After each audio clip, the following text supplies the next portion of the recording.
नमस्कार मित्रों।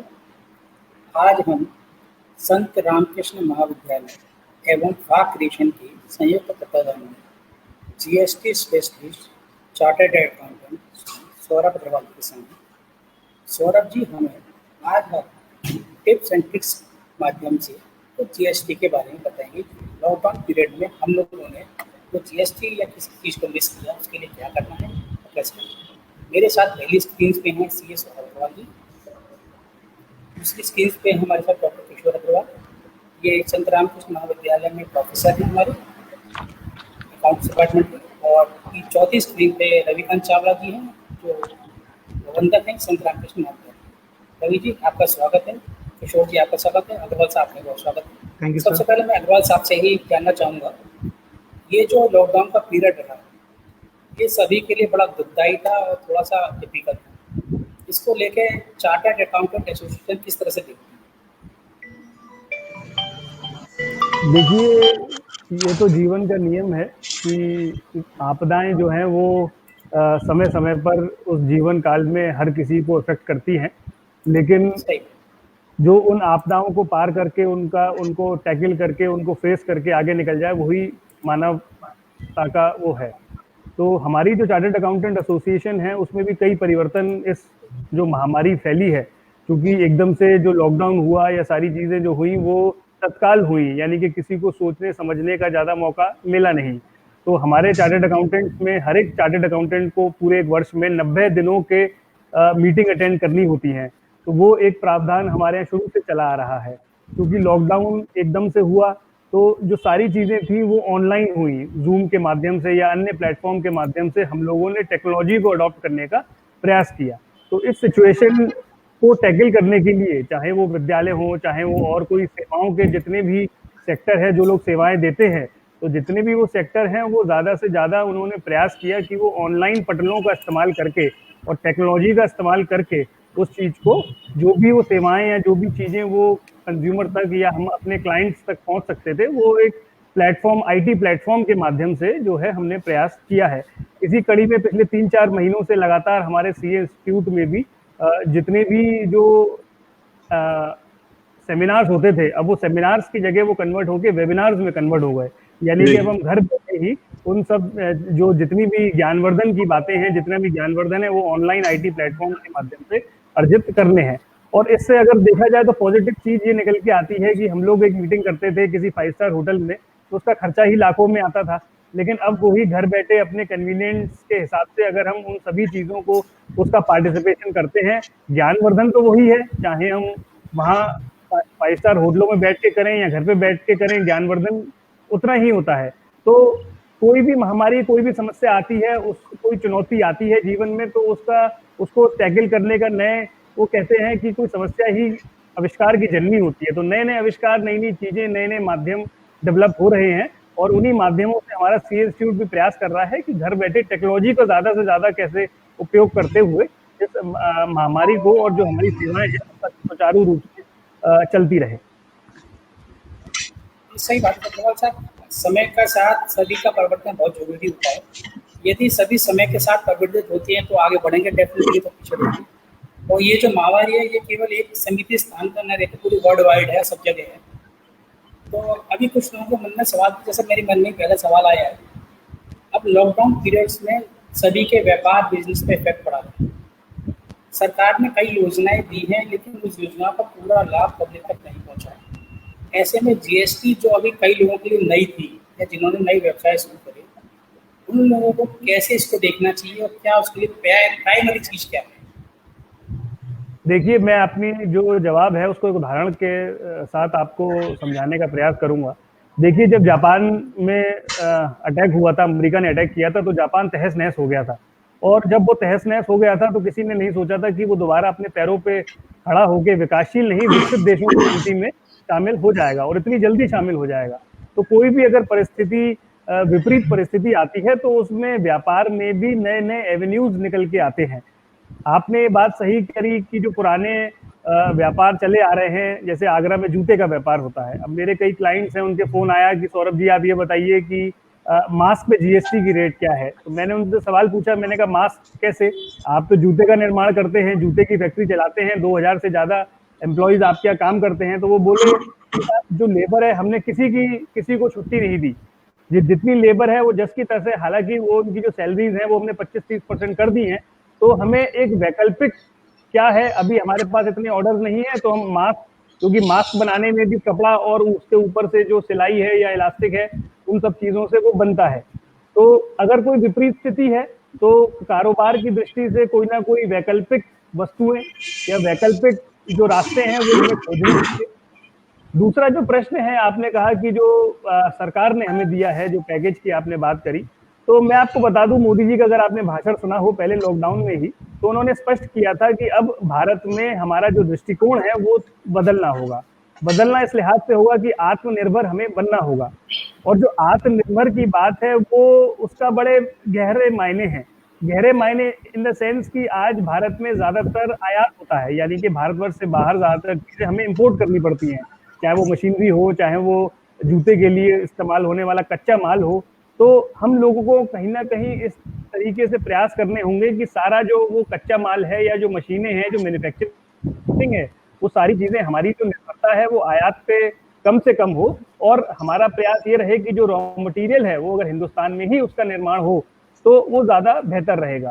तो कारोबारियों की जो मेरे से जितनी बात हुई है, अभी 11 दिन हुए हैं लॉकडाउन को खुले हुए, और 11 दिनों में जितना मैं कारोबारियों को समझ पाया हूँ, तो उनका भी यही मत है कि उन्हें अनुदान नहीं चाहिए या उन्हें सब्सिडी की रिक्वायरमेंट नहीं है। उन्हें सिर्फ रिक्वायरमेंट ये है कि सरकार उन्हें ऐसा वातावरण दे, ऐसा माहौल दे, ताकि जो है उनके व्यापार को सहूलियतें हो, सहूलियतें इस तरीके से हों कि, जैसे मैं आपको बताऊं, जीएसटी की अगर बात करें, टैक्सेशन किसी भी कारोबार के लिए एक अहम विषय रहता है। तो पिछले कई महीनों में, 2-3 महीने से सरकार ने इतनी रियायतें दी हैं, ब्याज में माफी दी है, तो अनुदान की आवश्यकता किसी को नहीं है। सिर्फ पॉजिटिव एनवायरनमेंट जिसको हम लोग कहते हैं, पॉजिटिव एनवायरनमेंट मिलेगा तो वो व्यापार जो है सुचारू रूप से आगे चलेंगे। और मुझे उम्मीद ही नहीं, पूर्ण विश्वास है कि अगर हम दृढ़ संकल्प करेंगे और दृढ़ संकल्प से धीरे धीरे आगे चलेंगे तो ये जो रात है, ये जो अंधेरा है, ये छट जाएगा और नई सभा जो है आएगी और व्यापार जो है सुचारू रूप से पटरी पर दोबारा से कायम होगा। और सर, मेरे मन में एक आपकी बात करते करते एक प्रश्न जागृत हुआ। कुछ व्यापारी ऐसे थे जिन्होंने अभी लास्ट सेशन 31 मार्च से पहले ही अपने व्यापार को स्टेबल करके एस्टेब्लिश किया था, और वो किसी न किसी तरीके से अब स्टार्ट कर दी। उनके लिए जीएसटी बिल्कुल न्यू फेस था। अब वो ना तो अपनी रिटर्न दाखिल कर पाए, ना वो ऐसे सेल कर पाए, बिजनेस केवल स्टैंड करा है। तो ऐसे लोगों को क्या 31 मार्च की क्लोजिंग के हिसाब से ही चलना पड़ेगा या कुछ चेंजेस या क्या एप्लीकेबल होगा? देखिए, जीएसटी में जो प्रावधान है वो मासिक जो रिटर्न और टैक्स जमा करने के प्रावधान है। जब लॉकडाउन चालू हुआ उसके एक हफ्ते के अंदर ही वित्त मंत्री जी, हमारी जो निर्मला सीतारमण जी हैं, वो देश से रूबरू हुई और उन्होंने जीएसटी के जितने भी औपचारिकताएं हैं उसको 3 माह के लिए उसको आगे डेफर कर दिया। यानी कि जो भी औपचारिकताएं माह अप्रैल में थी या मई में थी, तो उनको 30 जून तक डेफर कर दिया गया है। जहाँ तक टैक्स जमा करने की बात है, तो टैक्स भी जो जमा करने की तिथि रहती है वो अगले महीने की 20 तारीख तक रहती है, तो उसको भी शिथिल करते हुए वो सारी जो तिथियां हैं उसको पहले ही 30 जून तक किया जा चुका है। यानी सरकार के मन में कहीं ना कहीं ये था कि 2-3 महीने का एक ऐसा सपोर्ट दिया जाए कि इस लॉकडाउन के पीरियड में किसी को दिक्कत ना आए। तो यानी कि जितने भी मार्च, अप्रैल, मई, जो 3 महीने का पूरा एक लंबा समय था, उसमें जितनी भी औपचारिकताओं की जो देय तिथियां थी वो पहले ही 30 जून तक बढ़ा दी गई हैं। और जो भी देय दर है, उससे भी जो ब्याज की रेट है वो नॉर्मल रेट 18% हुआ करती थी, जिसको घटाकर जो है वो हाफ कर दिया गया है, यानी कि 9% की कर दी गई है। तो सारी रियायतें, हर संभव प्रयास जो भारत सरकार कर सकती है व्यापार को संभालने के लिए या ऐसी मुसीबत में व्यापारियों का साथ देने के लिए, वो सारी जितने भी प्रयास हैं वो किए जा रहे हैं। और मुझे लगता है आगे भी जो भी समस्याएं आएंगी उनका भी निरंतर त्वरित समाधान किया जाएगा। सर, मेरा प्रश्न एक यही था कि जिन लोगों ने 31 मार्च तक अपना नया व्यापार चलाया या जो नए व्यापार में आए और किसी भी तरह से जीएसटी दाखिल नहीं कर, तो क्या उनके लिए भी मैंडेटरी है जीएसटी दाखिल करना, या जिनने सील ही नहीं करी, अभी 25 के सेक्शन पे भी नहीं आई, क्या उधर रिलैक्सेशन रहेगी या हाँ, कंपल्सरी है ये? जो नए व्यापारी हैं, नए कारोबारी हैं, जिनके पास इतने संसाधन नहीं हैं, वो बहुत छोटे दुकानदार हैं या छोटे कारोबारी हैं, तो उनके लिए सरकार ने नया एक नियम लेके आए हैं कि जीएसटी कानून में वैसे तो आपको मालूम है सारी औपचारिकताएं पोर्टल पर या ऑनलाइन होती हैं, लेकिन चूंकि अगर छोटा व्यापारी है, उसको पास इतने संसाधन नहीं है कि वो इंटरनेट का उपयोग कर सके या कोई वकील के माध्यम से अपने काम कर सके या अकाउंटेंट रख सके, तो ऐसे व्यापारियों के लिए सरकार ने अभी एक नियम लाई है कि जितने भी रिटर्न हैं, वो मासिक जो रिटर्न जाते हैं, वो अगर आपकी खरीद बिक्री नील है, कोई कारोबार नहीं हुआ है, तो ये मात्र एक एसएमएस भेजकर उस रिटर्न को दाखिल किया जा सकता है। और ये जो नया नियम बनाया गया है, ये बहुत ही इसको पूरे भारतवर्ष में जितने भी छोटे कारोबारी हैं, खासकर जिनके पास संसाधनों की कमी है, उन्होंने बड़ा अप्रिशिएट किया है इस चीज को, और सरकार उनके साथ है कि घर बैठे आप एक एसएमएस भेज के बिल का और अपनी जो औपचारिकताएं हैं वो पूरी कर दीजिए और आपका काम हो जाएगा। यहाँ आपको थोड़ा सा कहूँ, जैसे आपने एक एसएमएस का जिक्र किया, तो ये एसएमएस आदमी या जनमानस किसी भी नंबर से कर सकता है जो अपनी फर्म का रजिस्टर्ड नंबर है, या कैसे उसको प्रोसेस करना है?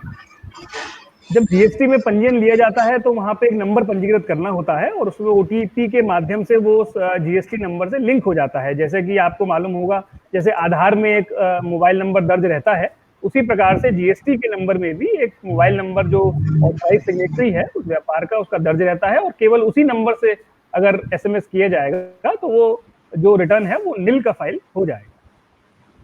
उसका भी कोई स्टैंडर्ड फॉर्मेट है जिस तरह से कि एसएमएस लिख के उसको भेजना, या सिंपल स्टॉप? हाँ, उसमें सरकार ने स्टैंडर्ड फॉर्मेट दिया है कि आप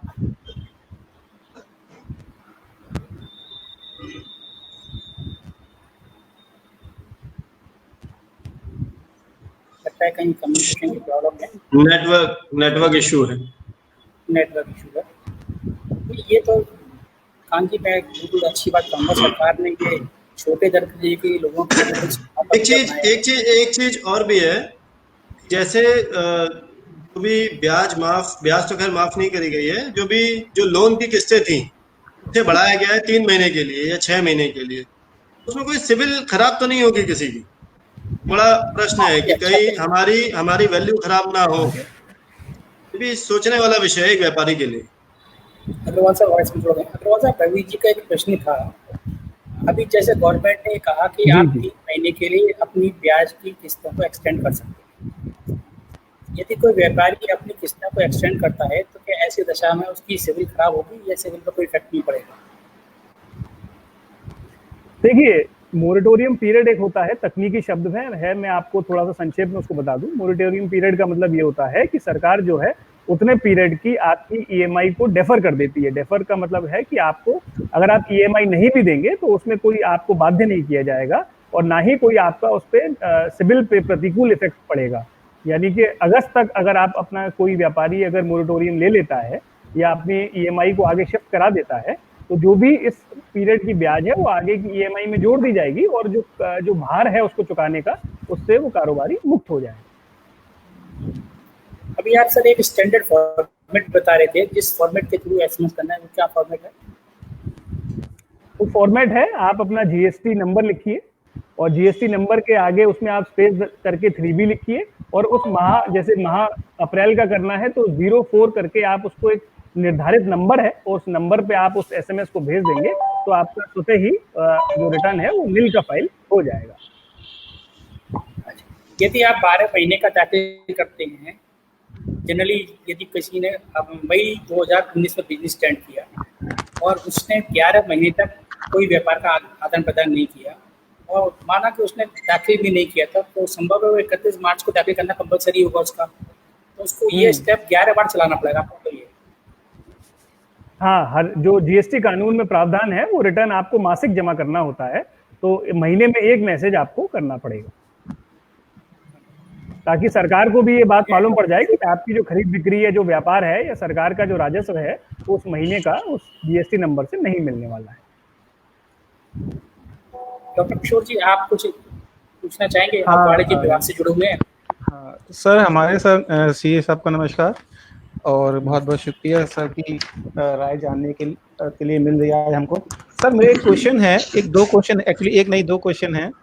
एक तो हम टीचिंग करते हैं, तो प्रैक्टिकली अगर हम बात करें कि स्टूडेंट्स सीखने के पर्पज से जीएसटी पढ़ता है, उसे प्रैक्टिकल नहीं करने को होता है, लेकिन अगर हम कोर्स में पढ़ाते हैं उसे तो खेल खेल में वो सीख जाता है। लेकिन जब हम बात करें व्यापारी वर्ग की, हमारे आसपास और मिलने जुलने वालों में काफी सारा व्यापारी वर्ग भी है, छोटा व्यापारी वर्ग। तो जब व्यापारी वर्ग की बात आती है, जो प्रैक्टिकली इस काम को कर रहा है, व्यापार कर रहा है और जीएसटी से उसको रोज 2-4 होना पड़ रहा है, तो उसको बड़ी कठिनाई होती है, वो बड़ा इनसिक्योर फील करता है। जबकि छात्र छात्राएं इनसिक्योर फील नहीं करती, वो आराम से उसको सीख जाते हैं, जबकि उनका रोज का टर्म्स नहीं पड़ता है उसमें जीएसटी के लिए। तो मैं ये पूछना चाह रहा था कि जैसे व्यापारी वर्ग है, तो वो कैसे नेगेटिविटी को दूर करें अबाउट जीएसटी। उनका कहना ये हमेशा होता है कि पेपर वर्क बहुत होता है, हम अपना व्यापार करें कि बिल को काटते रहें, बिलिंग बहुत हो जाती है, पेपर वर्क बहुत हो जाता है, उसके लिए हम क्या करें। सीए के पास चक्कर लगाना पड़ता है और उनके पास भी इतनी सारी फाइलें होती है, उनको भी समय नहीं मिलता, उनका शेड्यूल भी इतना टाइट हो जाता है कि हमको बट एक मेंटल स्ट्रेस बहुत हो जाता है। तो उनकी नेगेटिविटी को कैसे दूर करें हम, व्यापारी वर्ग की, जो ये बिल काटने के भय उनके पास बना रहता है कि सब हर समय जीएसटी भरना है, बिल काटना है, तो वो चीज कैसे हम दूर करें। देखिए, जीएसटी लागू होने से पहले, जीएसटी लागू हुआ है 1 जुलाई 2017 से। जी। उससे पहले 70 वर्ष तक हमारे देश में इतने सारे कानून थे, अगर मैं आपको गिनवाऊं, service tax, excise cess, education cess, higher education cess, तो 17 ऐसे कानूनों को सरकार ने आइडेंटिफाई किया और उन 17 ऐसे कानूनों को मिलाकर एक कानून बना दिया। एक कानून बनाने से क्या हुआ कि आप समझिए, पहले जो कारोबारी था वो निर्माण करता था, उसको 17 विभागों में अलग अलग पंजीयन लेना पड़ता था। अब 17 विभागों में पंजीयन लेने का मतलब है 17 उसके पास पंजीकृत नंबर हो गए, 17 पंजीयन हो गए, 17 तरीके के रिटर्न उसे फाइल करने पड़ते थे। तो जीएसटी जब लागू किया गया, उसकी एक मंशा ये थी कि जितनी भी कंप्लायंस है, जितनी भी अलग अलग तरीके के टैक्स हैं, उनको सबको मर्ज करके एक देश एक कर का कानून बनाया जाए। और ये जो कानून है वो पहले क्या होता था, जैसे हमारे यहाँ यूपी वैट होता था, एमपी में एमपी वैट होता था, महाराष्ट्र में महाराष्ट्र वैट होता था, ऐसे 29 राज्यों में अलग अलग वहां के कायदे कानून नियम सारी चीजें जो थे वो अलग थे। लेकिन सरकार की ये मंशा ये रही कि इन सभी अलग अलग कर कानूनों को मिला के एक कानून ऐसा बनाया जाए जो पूरे भारतवर्ष में एक समान हो। अब आप चाहे जम्मू कश्मीर से लेकर कन्याकुमारी तक चले जाएं, तो जो नियम कायदे कानून है, जो टैक्स की कर प्रणाली है, वो एक है, यानी कि जीएसटी जो है दैट इज वन टैक्स। तो कहीं ना कहीं अगर आप पुरानी जो प्रक्रियाएं थे उसके सापेक्ष अगर नई प्रक्रियाओं को देखेंगे तो वो काफी सरल हुई हैं। हालांकि अगर कोई नया कारोबारी है तो औपचारिकताओं का भय रहता है, लेकिन आप ये समझिए कि जो जीएसटी है वो एक राजस्व का स्रोत है। और मैं आपको बताऊं, ये सबसे बड़ा स्रोत है किसी भी राज्य सरकार को चलाने के लिए। आपने देखा होगा पिछले दिनों लॉकडाउन के समय 2 महीने लॉकडाउन रहा, तो केजरीवाल जी ने कहा कि हमारे पास सैलरियां भी नहीं है कि अपने हम जो मशीनरी है उसको चला पाएं। तो राजस्व की दृष्टि से ये जीएसटी जो है बड़ा महत्वपूर्ण है। और कोई भी राज्य की प्रगति और उसका जो एडमिनिस्ट्रेशन है वो बिना रेवेन्यू के नहीं चल सकता, ये हम सभी जानते हैं। और रेवेन्यू का जो स्रोत है वो जो कारोबारी अपनी बिक्री करते हैं उस पर जो टैक्स बनता है वो चुकाते हैं, और उसी से सारी जो क्रियान्वयन है, सारा एडमिनिस्ट्रेशन और सारी जो डेवलपमेंट एक्टिविटीज होती हैं तो वो उसी से होती हैं। तो आप ये समझिए कि पुराने जमाने में जो सारी प्रक्रियाएं और सारे कानून भिन्न भिन्न तरीके के, हर राज्य में अलग कानून होते थे, उसके सापेक्ष अगर आप देखें तो बड़ा ही सरल एक बना है। अगर उसको आप कुछ समय में अगर प्रैक्टिस करें और उसका पालन करें तो आप सीख जाएंगे निश्चित, और भय का इसमें कोई कारण नहीं है कोई चीज। मतलब कुल मिलाकर सर, जो व्यापारी वर्ग की है ये जो भय है, इसको दूर करने के लिए एक अच्छा समझाने वाला, मतलब जो उसकी जिज्ञासा को शांत कर सके, ऐसे व्यक्ति की जरूरत है। जीएसटी में पहले कपड़े के कारोबारी थे, कपड़े के कारोबारी आज तक कभी किसी टैक्स के दायरे में नहीं रहे। तो जितने भी हमारे नए क्लाइंट्स कपड़े के जो बने, वो उनकी यही रहती थी कि वो चालान और रिटर्न में अंतर ही नहीं समझ पाते थे। बड़ा उन्हें जटिल लगता था कि क्या इनपुट टैक्स क्रेडिट होता है, कैसे गणना होती है, कैसे टैक्स आउटपुट टैक्स होता है, कैसे इनपुट टैक्स होता है। लेकिन अब धीरे धीरे वो कंसल्टेंट की मदद से वो चीजों को सीखते रहे, क्योंकि जब प्रैक्टिकली आदमी अपने कारोबार में आंकड़ों को जुटाता है तो वो उसको सीखना ही पड़ता है, उसके पास कोई और विकल्प रहता नहीं है। तो अब 3 साल हो चुके हैं जीएसटी के बाद, तो वो जितने भी कपड़े के कारोबारी थे, खासकर मेरे जो खुद के क्लाइंट्स हैं, वो अब धीरे धीरे उस चीजों को, प्रक्रियाओं को समझ रहे हैं। और ये उन्होंने भी समझा है कि ये एक सरल एक तरीका है जिससे कैलकुलेशन करके अब वो कैलकुलेशन स्वतः ही खुद ही घर से जो है वो करके लाते हैं, ज्यादा उनको जो है अब दिक्कत महसूस नहीं होती है। बहुत बहुत शुक्रिया सर। एक क्वेश्चन अग्रवाल साहब नमस्कार। सीए सर, एक अग्रवाल साहब नमस्कार, मेरा नाम सत्येंद्र है। नमस्ते एक सचिन क्वेश्चन जी। और है। पहले पूछ लीजिए। हाँ, एक क्वेश्चन और है सर मेरा, जैसे कि अभी कोविड-19 का जो इफेक्ट चल रहा है और सरकार रोज नई नई घोषणाएं जो कर रही है, तो एक प्रश्न हमारे साथ सामने आया था बीच में कि कुछ व्यापारी वर्ग का जो ज्यादा क्या कहते हैं अवेयर नहीं रहते हैं, वो केवल न्यूज़पेपर्स और न्यूज़ के बिहाफ पर ही अपना ज्ञान वृद्धि करते रहते हैं। तो उनका ये कहना है कि सरकार की जितनी भी योजनाएं हैं वो केवल बड़े व्यापारी वर्ग के लिए, छोटे व्यापारी वर्ग के लिए कुछ भी नहीं है, और जितना न्यूज़पेपर से उसको सही गलत जो भी जानकारी मिलती है उसका एक स्ट्रक्चर अपने माइंड में बना लेता है। तो इसके रिगार्डिंग मैं ये पूछना चाह रहा था कि यदि किसी व्यापारी को ऑथेंटिक सूचना चाहिए तो वो कहाँ से ले सकता है? क्योंकि न्यूज़पेपर में, न्यूज़ में अलग अलग बातें और अलग अलग जो उसको घोषणा सुनने को मिलती है, तो एक कंफ्यूजन से क्रिएट हो गया उसके माइंड में, और ऑथेंटिक कोई इन्फॉर्मेशन उसके पास नहीं मिल पाती है, जिससे वो इधर उधर घूमता रहता है। तो कहाँ से ऑथेंटिक इन्फॉर्मेशन वो ले सकता है?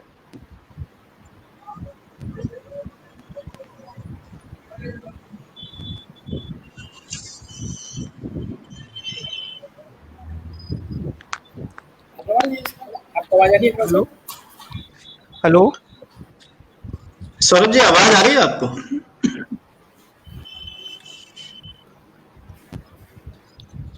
अग्रवाल साहब, मैं अपना एक प्रश्न पूछना चाह रहा था आपसे, इजाजत है?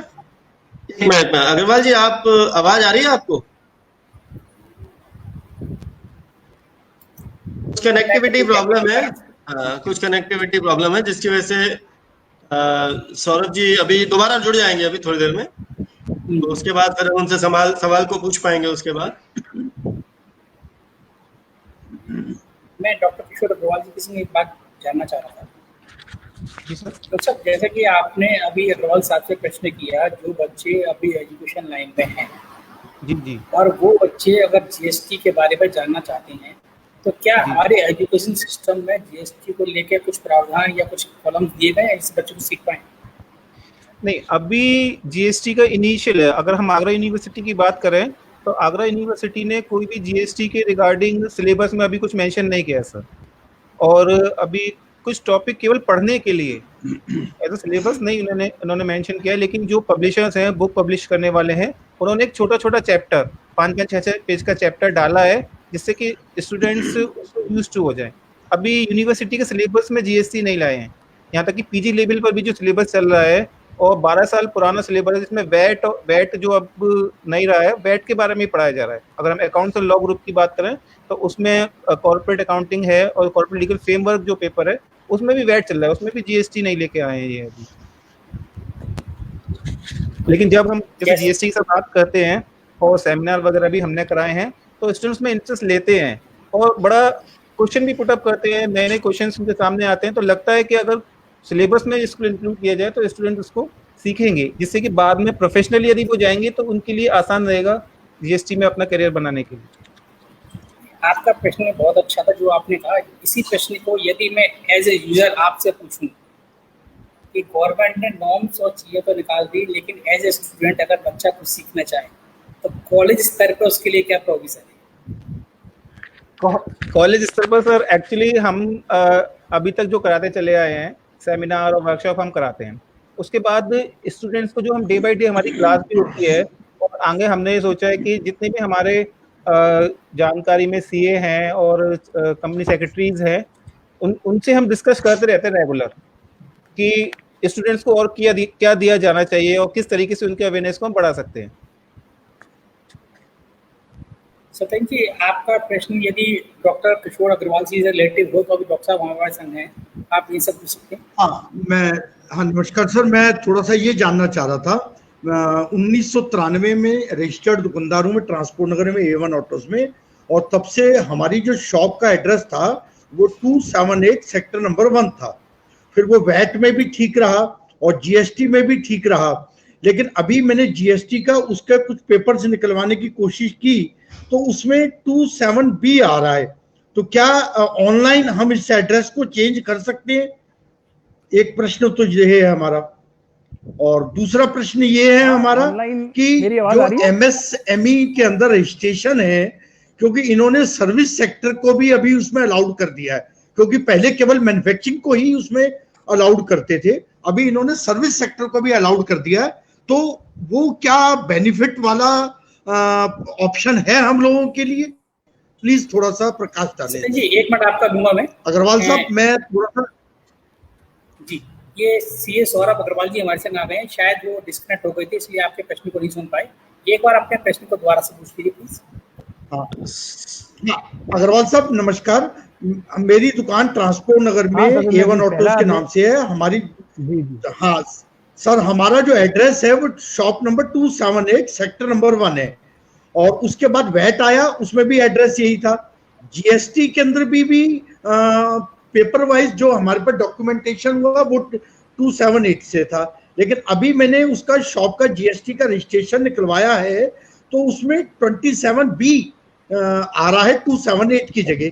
क्या ऑनलाइन हम उस एड्रेस को वेरिफिकेशन कर सकते हैं या हमें शपथ पत्र देके ही तरीका? एक चीज।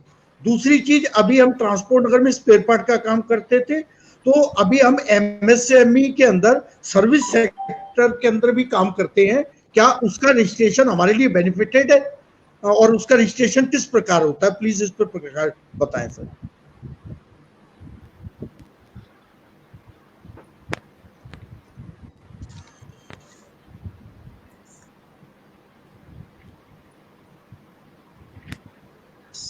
हेलो सौरभ जी, आवाज आ रही है आपको?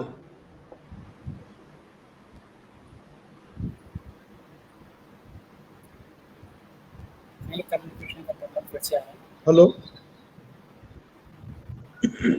सौरभ की तक शायद आवाज नहीं आ रही है। सौरभ जी, आपको आवाज आ रही है हमारी?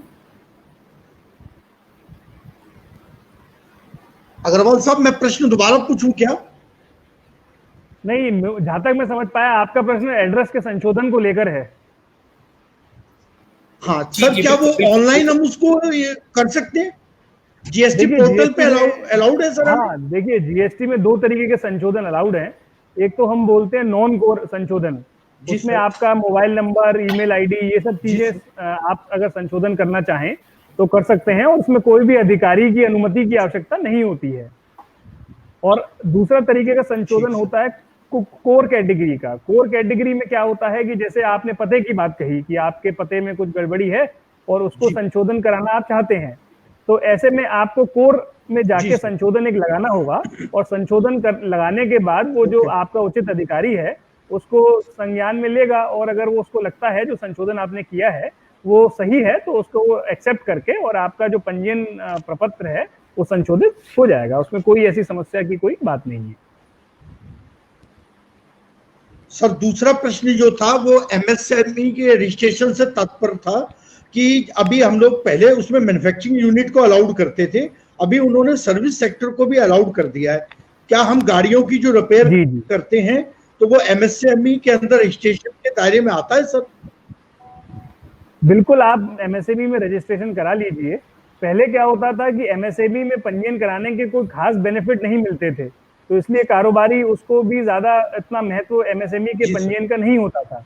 लेकिन अब चूंकि जब से ये कोविड का समय आया है तो सरकार ने भी जो सारी रियायतें हैं वो एमएसएमई को दी हैं। जैसे सबसे बढ़िया रियायत है कि आपका तो खैर रिटेल का काम है, अगर जिन लोगों का उधार बिक्री का काम है तो उनके लिए नियम बनाया गया है कि भुगतान उनका 45 दिन में होना है उन एमएसएमईज का, और उसके लिए वो लीगली उसको बाउंड कर सकती हैं।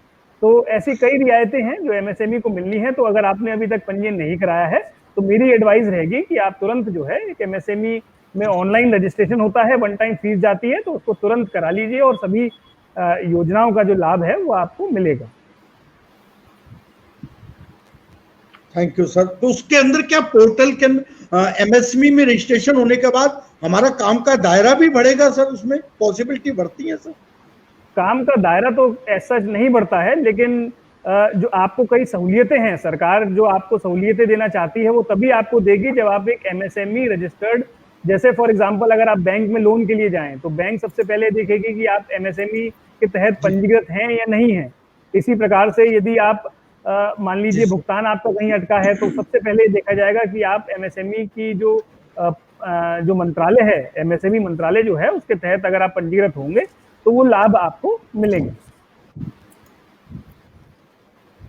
Thank you sir.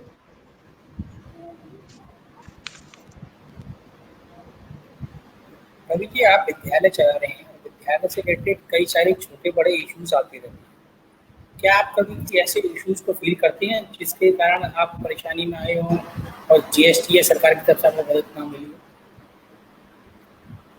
कॉलेज पे अभी तक तो जीएसटी नहीं है, क्योंकि कॉलेज को जीएसटी से बाहर रखा गया है। लेकिन कॉलेज अगर कोई प्रोफेशनल काम करता है और वो एक समाज सेवा बने, प्रोफेशनल काम से मतलब वो समाज सेवा बने, जैसे हमारा संस्थान एक कार्य कर रहा है, तो है प्रधानमंत्री जन औषधि केंद्र जो हम लोग चला रहे हैं। इसमें सरकार के द्वारा जो सस्ती जेनेरिक दवाइयाँ दी जाती हैं वो उसको सेल किया जाता है आम जनता को। उस पर जीएसटी जरूर लग रहा है और हम उसका पूर्णतः पालन भी कर रहे हैं कि जीएसटी का जैसे बिल्स काटने चाहिए, सारी चीज कर रहे हैं। संस्थान पे जीएसटी इस समय नहीं है। लेकिन मेरा जो मतलब एक प्रश्न है जो अंदर से जिज्ञासा हो रही है पूछने की, कि हमारे स्टूडेंट्स इस चीज को देख रहे होंगे, थोड़ा सर आपसे अनुरोध है कि बच्चे सीए को लेकर के जो क्वेश्चंस होते हैं कि हम लोग सीए कैसे बने, क्योंकि आप सीए हैं और एक सबसे बड़ा प्रश्न ये होता है कि मैं साइंस साइड का अगर स्टूडेंट हूँ, क्या मैं सीए बन सकता हूँ? देखिए मैं आपको बता दूं, जो साइंस साइड के बच्चे हैं वो टेक्निकली ज़्यादा साउंड होते हैं, और मेरे कुछ सहपाठी थे जो साइंस साइड के थे। मैं आपको बताऊं उनकी जो कैचिंग पावर है, CA is not only about the, आप सोचें कि ये खाली अकाउंटिंग के विषय में है। अकाउंटिंग 8 सब्जेक्ट होते हैं सीए फाइनल में, जिसमें से सिर्फ एक सब्जेक्ट अकाउंट से संबंधित होता है। बाकी जितने सारे सब्जेक्ट हैं वो या तो कानून से संबंधित होते हैं या फाइनेंशियल मैनेजमेंट से संबंधित होते हैं। तो मेरा ऐसा पर्सनल बिलीफ है कि जो साइंस साइड के स्टूडेंट हैं उनकी जो कैचिंग पावर और जो उसकी जो स्पीड है, ग्रेस्पिंग पावर, वो एज कंपेरेटिवली ज़्यादा होती है। और साइंस के लोग आराम से, अगर किसी ने 12th भी साइंस साइड से किया है तो वो अगर दृढ़ निश्चय है किया है उसने तो वो कर सकता है। सीए में बस ये है कि आपको 5-6 साल कंसिस्टेंसी के साथ 8 घंटे कुर्सी पे बैठने की अगर आदत आप डाल लें और उसको कंसिस्टेंसी, और अगर कई बार कैसा होता है कि बच्चे किसी अटेम्प्ट में पास नहीं हो पाते तो वो हताश हो जाते हैं। अगर हताश नहीं होंगे और अगर वो 5-6 साल अपने जीवन के एक तपस्या कर सकते हैं तो मुझे नहीं लगता कि कॉमर्स या साइंस में कोई ज़्यादा अंतर उसमें फ़र्क पड़ता है। सर एज ए प्रोफेशन अगर हम देखें तो आज के समय में सीए और सीएस कौन सा सब्जेक्ट या कौन सा सेक्टर बच्चों की ज़्यादा बेनिफिट इन फ्यूचर, आज और आज का एनवायरमेंट? क्या आपका प्रश्न है? मैं समझ नहीं पाया। मैं ये पूछ रहा हूँ, आज के समय में बच्चे के लिए सीए और सीएस में कौन सा सेक्टर ज़्यादा बेनिफिशियल होगा? देखिए, एक फॉर्मूला है जो 11वीं क्लास में आपके विद्यालय में भी शायद पढ़ाते होंगे, हायर रिस्क हाई रिटर्न। तो जिस भी जीवन के जिस क्षेत्र में भी रिस्क ज़्यादा होगा तो वहाँ रिटर्न भी ज़्यादा होगा, और किसी क्षेत्र में रिस्क कम होगा तो रिटर्न भी कम होगा। सीएस जो है वो मैं प्रेफर पर्सनली गर्ल्स के करता हूँ, क्योंकि सीएस का जो पूरा जो करिकुलम है वो थोड़ा सा थ्योरेटिकल ज़्यादा है और शॉर्ट है एज कम्पेयर टू सीए। तो गर्ल्स जो हैं, चूँकि कॉर्पोरेट एनवायरनमेंट में कंपनी सेक्रेटरी काम करता है, तो गर्ल्स के लिए ज़्यादा प्रेफरेबल सीएस को मैं मानता हूँ। और सीए अगर किसी को करना है वो थोड़ा सा एक लेवल और ज़्यादा, अगर किसी में दृढ़ निश्चय की ज़्यादा ज़रूरत होती है, थोड़ा सा परिश्रम भी ज़्यादा लगता है, क्योंकि सीए में एक तो एग्जाम्स भी ज़्यादा होते हैं और उसका जो लेवल होता है वो थोड़ा सा कंपेरेटिवली अधिक कठिन होता है। तो ये तो छात्र पे अपने डिपेंड करेगा कि अगर वो 2-3 साल में अपना जो पाठ्यक्रम है वो पूरा करके और कर सकता है तपस्या 3 साल की, तो वो सीएस के लिए चला जाए। और अगर उसके अंदर 6 साल की तपस्या करने का दृढ़ निश्चय है तो वो सीए का किया जाए। क्योंकि समय ज़्यादा है, मेहनत ज़्यादा है, परिश्रम ज़्यादा है, तो आप देखेंगे जो रिटर्न है कंपेरेटिवली वो सीए के प्रोफेशन में मुझे ऐसा लगता है वो ज़्यादा है। अगर कोई बच्चा इंटर के बाद जैसे उसने सीए किया और अगर वो ग्रेजुएशन नहीं है तो सीए, क्योंकि मेरा अभी सुनने में आया था सीए किसी कोर्स के इक्वल कर दिया गया है, तो क्या ऐसा सही है वो किसी कोर्स के इक्वल है, ग्रेजुएशन या पीजी के बराबर किया गया? पहले क्या था कि सीए जो है वो सभी ये लोग मानते थे कि CA is a graduate course, क्योंकि जो लोग फर्स्ट अटेम्प्ट में निकल जाते हैं तो 4 या 4.5 साल में वो सीए बन जाते हैं 12th के बाद। तो ऐसा कहा गया कि सीए के साथ किसी और कोर्स की रेगुलर कोर्स करने की अनुमति नहीं रहती है, तो उन्होंने सीए को रिकॉग्नाइज किया है as a post graduate degree. यानी कि अगर कोई किसी ने बीकॉम नहीं किया है और खाली वो सीए क्वालिफाई किया है तो he is equivalent to the post graduate. Post graduation, ठीक है। जी। एक चीज और है इसमें, मतलब जैसे एमबीबीएस के बाद हम लोग एमएस करते हैं, इट्स मास्टर ऑफ सर्जरी, या सीए के बाद भी ऐसा कोई कोर्स है जो करना चाहिए? मतलब जिज्ञासा है कि जो लोग सीए करते हैं उसके बाद भी। मैं आपको बता दूं, डॉक्टर और सीए के प्रोफेशन में थोड़ा सा अंतर ये है जो शायद आपके छात्रों को भी समझना चाहिए कि अगर मैं बोलूं तो डॉक्टर, अगर मैं आपको कहूं तो डॉक्टर के प्राइवेट कॉलेज भी हैं और सरकारी कॉलेज भी हैं, यानी कि मेरिट बेस्ड जैसे एम्स वगैरह बड़े संस्थान भी हैं, और अगर कोई प्राइवेट सीट पे जाना चाहे, कुछ पैसे अगर उसके पास हैं या वो किसी बड़े डॉक्टर का बेटा है तो वो डॉक्टर बन सकता है, क्योंकि अगर प्राइवेट सीट उसके लिए एलोकेट हो सकती है। लेकिन जो चार्टर्ड अकाउंटेंट है वो कभी प्राइवेट सीट नहीं होती, यानी कि उसमें एक तो कोई रिजर्वेशन नहीं है, नंबर 1। नंबर 2, कोई भी पैसे देके सीए, पैसे इन द सेंस कि पैसे देके प्राइवेट सीट पे कोई सीए नहीं बन सकता, यानी कि जितने भी पूरे हिंदुस्तान में करीब 2,72,000 चार्टर्ड अकाउंटेंट हैं तो वो एक ही मापदंड बिना रिजर्वेशन के एक ही एग्जाम को पास करके बने हैं। तो ये इसलिए है कि क्योंकि चार्टर्ड अकाउंटेंट का जो इंस्टीट्यूट है वो कोई मिनिस्ट्री के तहत नहीं है। चार्टर्ड अकाउंटेंट का जो इंस्टीट्यूट है वो एक बॉडी चलाती है जो पार्लियामेंट एक्ट के तहत, सीए एक्ट के तहत गवर्न होती है।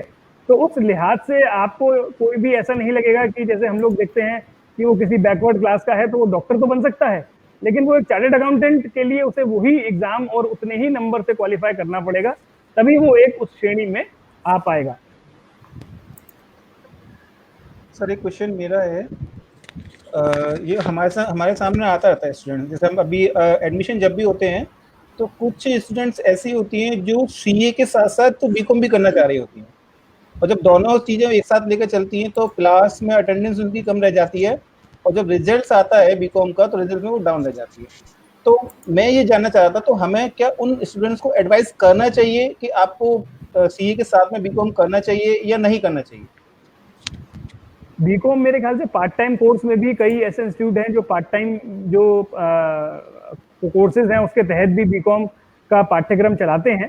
तो रेगुलर मैं आपको बता दूं, सीए का कोर्स सिर्फ अकेला नहीं करना होता, सीए के साथ आपको 3 साल तक एक ट्रेनिंग भी करनी होती है, और वो ट्रेनिंग किसी चार्टर्ड अकाउंटेंट, जिसको हम लोग टेक्निकल भाषा में प्रिंसिपल बोलते हैं, तो 3 साल तक एक सीए बनने के दौरान वो उसको ट्रेनिंग तो भी करनी होती है। तो पहले ही एक तो पढ़ाई का जो एग्जाम्स हैं और पूरा करिकुलम उसके साथ रहता है, उसके साथ साथ 6 या 7 घंटे की जो ट्रेनिंग है वो भी एक सीए को करनी होती है। तो रेगुलर जो बीकॉम का जो कोर्स है वो इसीलिए सीए इंस्टीट्यूट ने शायद परमिट नहीं कर रखा है। तो अगर कोई वो प्राइवेट करना चाहे तो वो प्राइवेट कॉरेस्पॉन्डेंस या कर सकता है, उसमें कोई बाध्यता नहीं है, लेकिन मेरे ख्याल से रेगुलर कोर्स की अनुमति सीए इंस्टीट्यूट नहीं देता है। Thank you sir. यदि इस सेशन के अलावा आपसे यदि कोई कंसल्ट करना चाहे, मिलना चाहे, तो क्या और कहाँ मिल सकता है वो? मैं एक प्रैक्टिसिंग चार्टर्ड अकाउंटेंट हूँ, और संजय प्लेस जो है एक शहर का हब है, और संजय प्लेस में मेरा जो कार्यालय है वो संजय प्लेस आईसीआईसीआई बैंक है, और आईसीआईसीआई बैंक के सामने डॉक्टर जर्मन होम्योपैथिक सेंटर है, उसी बिल्डिंग को प्रिंस टावर है वो, और उसी बिल्डिंग में फर्स्ट फ्लोर पे मेरा कार्यालय है। मैं वहीं पे उपलब्ध रहता हूँ और वहीं से अपनी सेवाएं जो है वो देता हूँ।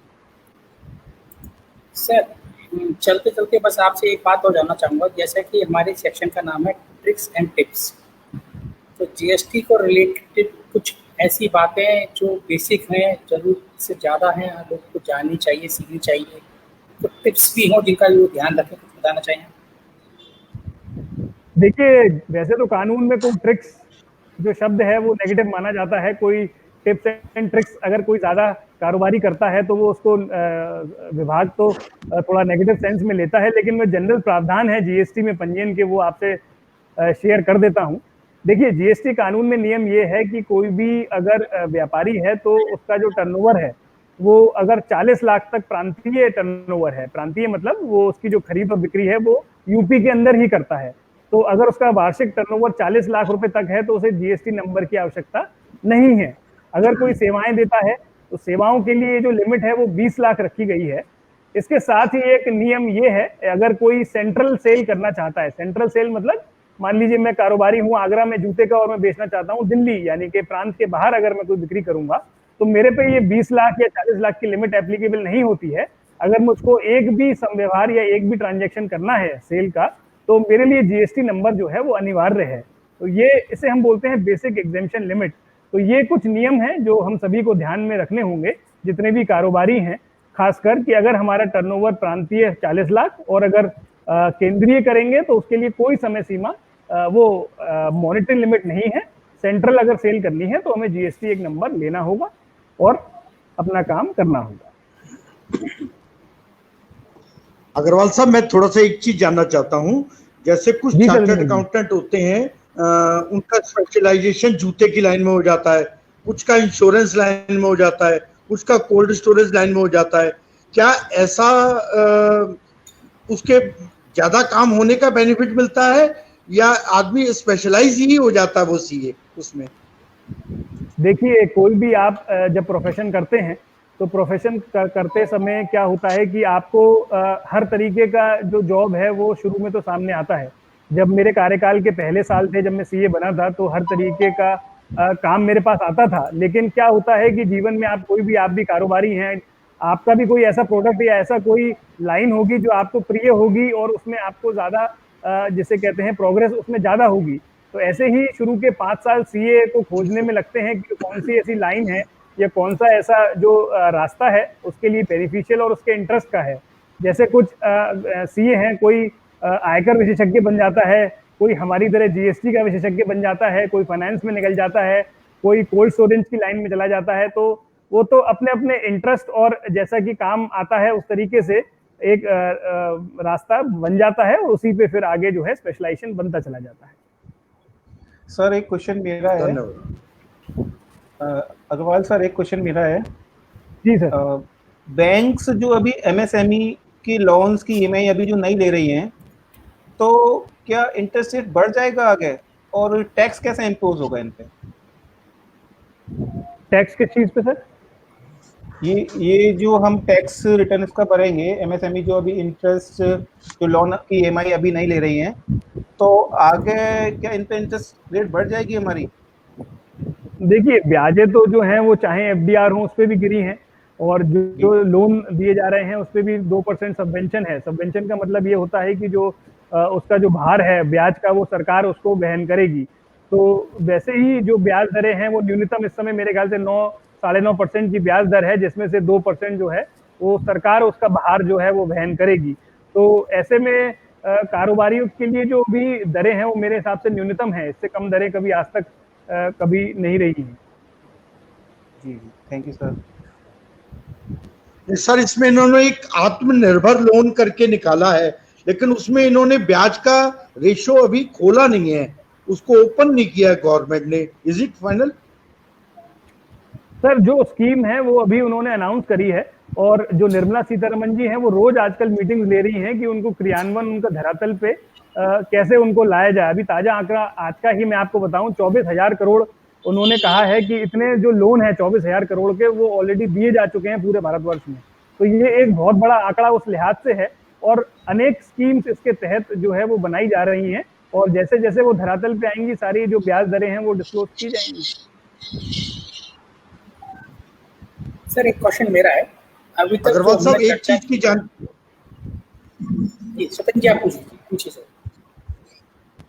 हाँ अग्रवाल साहब, इसमें मैं थोड़ा सा एक चीज की जानना चाहता हूँ। किसी वक्त हमारा ऑटोमोबाइल सेक्टर से राज्य सरकार को जीएसटी बहुत अच्छी अमाउंट में जाता था, तो अभी ऑटोमोबाइल लाइन डिस्टर्ब है, तो क्या एमएसएमई के अंदर कुछ इन्होंने कुछ ऐसे सेक्टर खोले हैं जो हमारी ऑटोमोबाइल लाइन को जीवित कर पाएंगे? देखिए, उसमें एक तो वो आपको मालूम ही है वो जेम पोर्टल है। जेम पोर्टल में क्या है, जितने भी सरकारी विभाग हैं वो आप जितने भी छोटे कारोबारी हैं, एमएसएमई में पंजीकृत जितने कारोबारी हैं वो सीधे उस जेम पोर्टल पे अपना पंजीयन करा लें। वो एक ऐसा पोर्टल है जहाँ पे जितने भी सरकारी विभाग हैं वो उन एमएसएमई से ही परचेज जो है डायरेक्टली करते हैं, उसमें कोई बिचौलिया या कोई मीडिएटर नहीं होता है। तो इस तरीके के सरकार प्रयास कर रही है। अभी उन्होंने सरकारी टेंडरों में भी कुछ एक समय सीमा 200 करोड़ तक की रखी है कि 200 करोड़ तक के जितने भी सरकारी टेंडर होंगे वो केवल और केवल एमएसएमई सेक्टर से ही लिए जाएंगे। तो ये एक बहुत बड़ी रियायत है, ये एक विकल्प है जिससे मुझे लगता है अगर आप थोड़ा सा ऑनलाइन अपना रजिस्ट्रेशन जेम पोर्टल पे या उस पर करा लेंगे तो आपको उसका निश्चित ही लाभ होगा।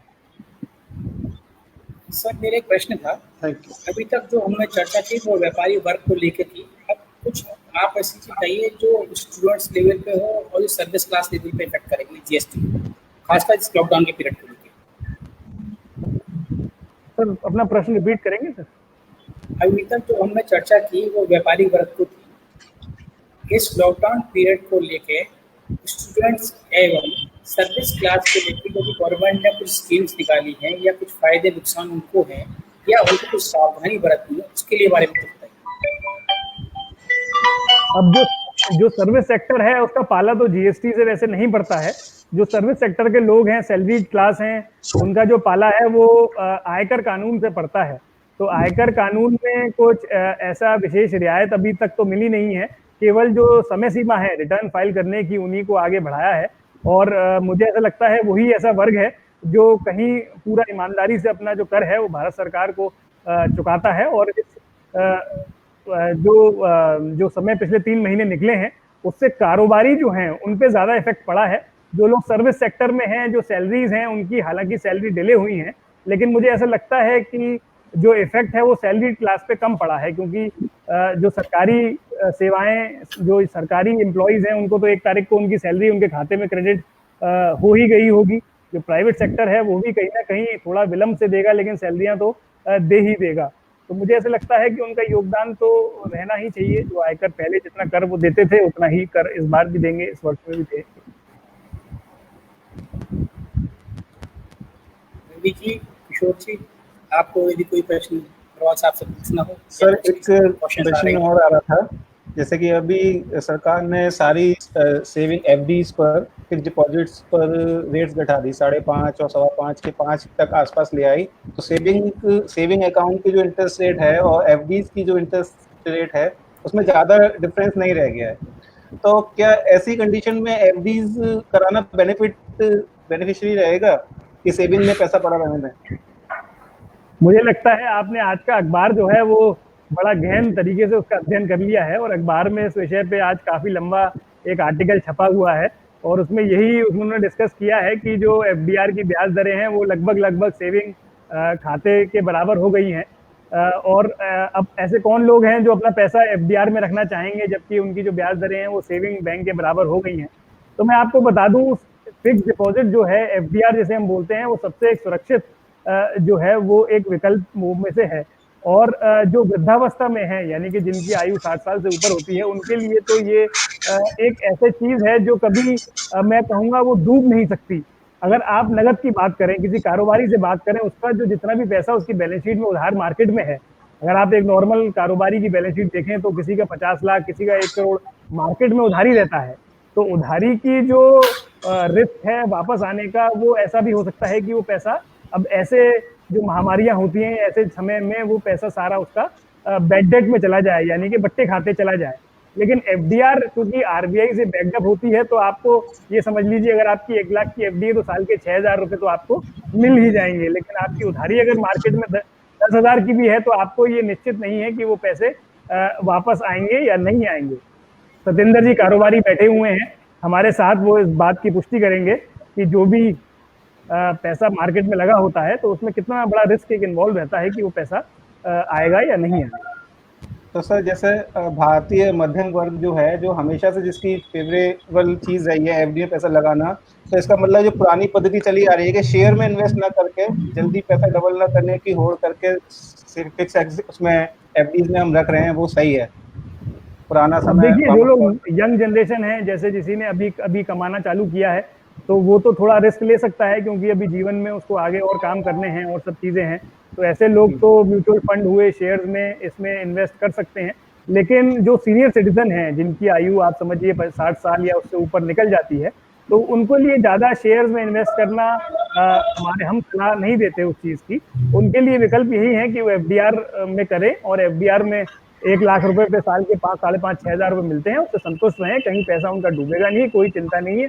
और अपने जो कार्यकाल है बचा हुआ उसको भली भांति अच्छे शांति से बिना बीपी बढ़ाए उसको निर्वहन करें। बहुत बहुत शुक्रिया सर। जी आपके पूछने वाले इच्छा है?